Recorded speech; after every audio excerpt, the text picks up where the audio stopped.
Hey guys, Shifty here. In this video we're going to watch and learn how to dominate a couple Overwatch League pros as Roadhog on First Point Eichenwald. We're going to learn about hook patience, synergy with Orisa, zoning out flankers, and applying pressure when and where it's needed. So first things first is that you need to figure out what kind of role you're going to play on your team when you see your team's composition as well as the point of the map that you're playing on. Now, not every game is it going to be obvious what your teammates are trying to do, but in this case, it's pretty obvious that they're going for some sort of bunker composition.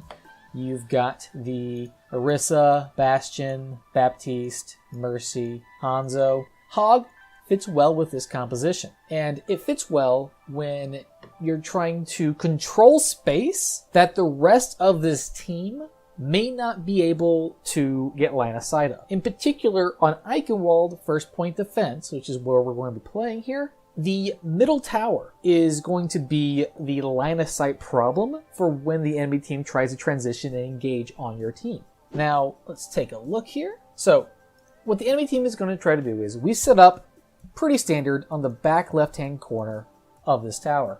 This is where most teams are going to set up for this point with any sort of Orisa composition. The enemy team is going to want to push in and try to snake this way around if they can help it. Then they'll want to snake around to the right side and try to get this flank area. So they want to pressure you from two sides, potentially this side, but then get this flank area because the bunker composition is more vulnerable when they are forced to transition from side to side, especially in comp games. Now, as a Roadhog, you want to make sure that you cover that area.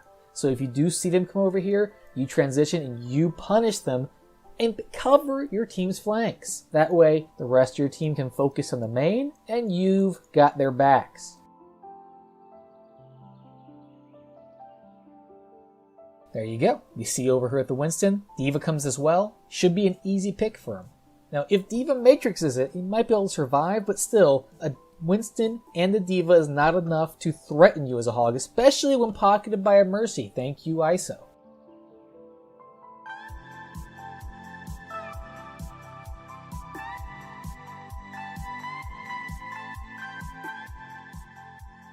And with that, 2 nice, easy kills to start off with. Now, once you do win the fight, and pretty clearly do win that fight, make sure you push forward. I don't want you staying behind that shield, doing nothing. Look and try to get some cleanup kills, but also maybe try to be a little sneaky. Roadhog is one of the few heroes that can actually extend pretty aggressively and survive. He's really tough to kill. So unless they have a stun or an anti with a Ana, then you can be much more aggressive on Roadhog than most heroes, and you might be able to be sneaky and hide somewhere so that when they engage, you can get a cheeky pick. Not feeling it this time, but resetting. Nice hook. So it's really important to know that this was set up by the Orisa suck. Let's watch that again. So we see here that Christopher is going to try to get this flanking area. But this is a nicely timed Orisa halt here. And you want to position your hook in between where the target is going to be sucked into and where the actual orb is. Because they're not going to be right in the middle of the orb most of the time. They're going to be somewhere in this area. So that's where you want to land that hook.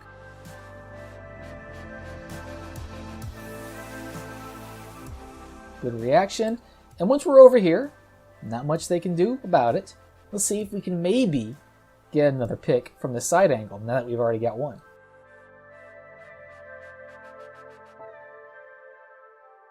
It's exactly what happens. Even if Widowmaker gets the headshot on you, she ain't gonna kill you.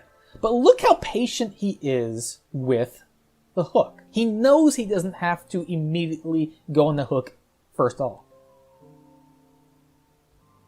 1 shot, 2 shot, and now hook.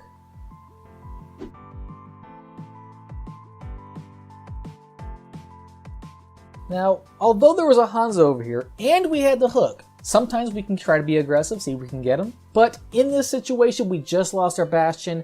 We might want to play a little bit more conservative, and we have our ult available. Might want to converge with our team, help them with the bunkers.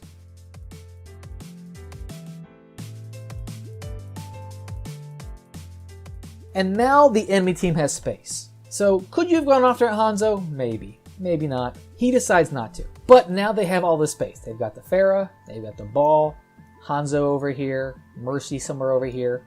It's time to hide, and don't try to be a hero yet.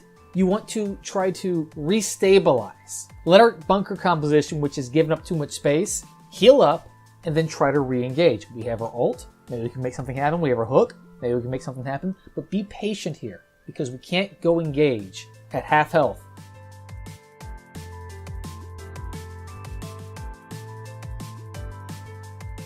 Taking cover from all the different angles, making sure that we don't give them too much ult charge. Waiting for an opportunity. Nothing for the Pharah. But this Hanzo, maybe not too far. Widow's pressuring us, but now it's time for us to pressure her. So this is really important here. Widow hooks back. And when Widow hooks back, her line of sight is minimal. Let's watch that one more time. When Widow goes over here, she has no line of sight of the point whatsoever. And she has no mobility because she just used her hook. So even if we were to kill her with a hook here, which isn't a guarantee, she's already out of the fight. It's going to take a good 5 seconds for her to get back into line of sight. So that's already a win. Don't get greedy. Instead of focusing on her, he's going to choose to go back over here and try to get some picks that actually matter for now. We can look about her later because we've already got 2 down. Res on the Pharah. Things are looking grim. She's not our high priority once she runs away like this.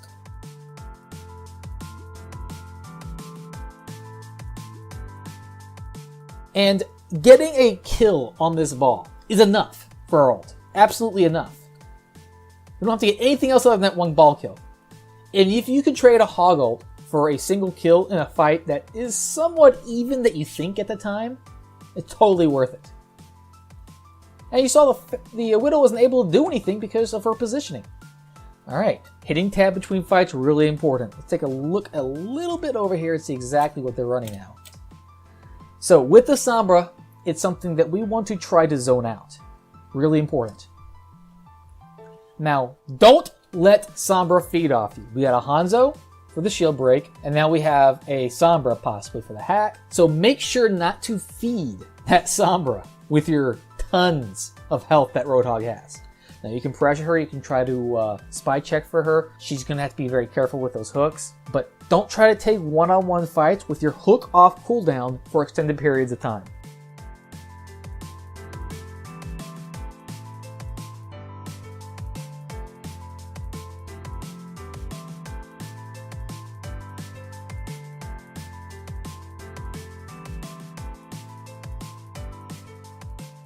You see how patient he is with these hooks?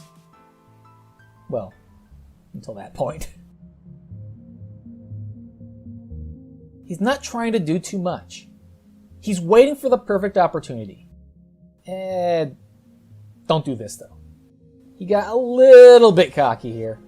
But make sure you are patient with your hooks. It's really important. Don't just hook because it's off cooldown, and don't just hook because it can maybe get a kill. If you can get a kill without a hook, then do it. And save that hook for when you need it. Wait for that moment when they can't escape it. You know you're going to hit it. And you see how it's important for him to check in different areas. Remember, Roadhog's range isn't very long. But we can take away space by one, hiding ourselves and looking for a good opportunity to catch them napping, or by waiting for them to engage and then springing onto them on the point. We have both options available. And keeping us somewhat hidden at times helps us pose a threat to them by them not knowing where we are, but also being able to surprise them in different areas. Here we are checking for the Sombra, gets her, but isn't quite enough to get her out. And when she gets over here in the castle, she's going to get healed up. It's not worth it. If he tries to push him here, it's only going to feed her EMP. And that's exactly what we don't want with 20 seconds in. So it's time to go back to the fight. Sombra goes out. She may or may not have EMP already, but if she thinks she does, then make sure that we punish her when she goes for it.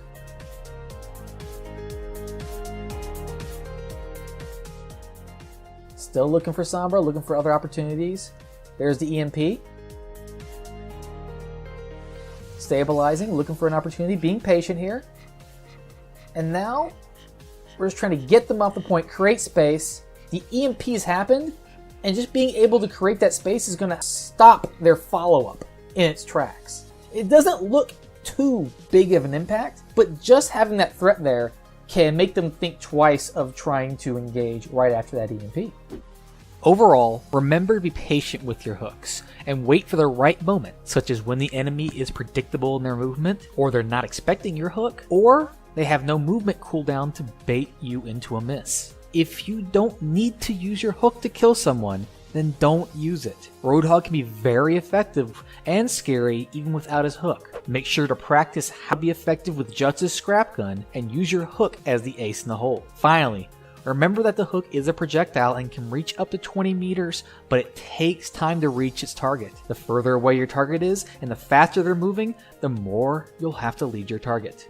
So, you don't have enough cash to hire yours truly as your personal coach? Well, you're in luck, because for the price of just a Twitch sub, you can check out GameLeap, which is a great way to help you reach your desired rank fast. Our website, GameLeap.com, has a ton of pro hero guides with in-depth courses made especially by top 500 players so that you can give your game the upgrade it badly needs. We're so confident in our product that we'll give you a full refund if you don't like it. So get your membership today by clicking right here. See you on the inside.